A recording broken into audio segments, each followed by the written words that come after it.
നമ്മുടെ ബബ്ലു കരടി എവിടെയോ യാത്രയാകുന്നു. ആഹാ, കൂടെ അവന്റെ ഭാര്യയും മക്കളുമുണ്ടല്ലോ. അയ്യോ, പാലം മുറിച്ചാണല്ലോ കടക്കേണ്ടത്.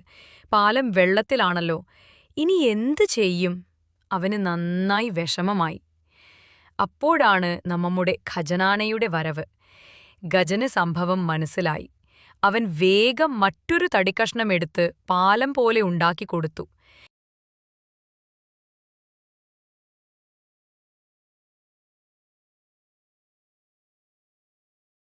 പാലത്തിലൂടെ കടന്നു എല്ലാവരും അക്കരെ എത്തി. അമ്മയ്ക്കും മക്കൾക്ക് സന്തോഷമായി.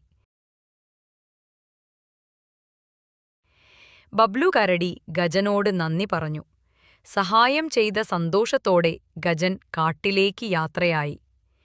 മറ്റുള്ളവരെ സഹായിച്ചാൽ നമ്മൾക്ക് അതിൽ നിന്ന് സന്തോഷം ലഭിക്കും. ഇതുപോലുള്ള കൊച്ചു കഥയുടെ വീഡിയോസ് കിട്ടാൻ ഇപ്പോൾ തന്നെ സബ്സ്ക്രൈബ് ചെയ്യൂ. ഇഷ്ടമായാൽ ലൈക്ക് ചെയ്യൂ.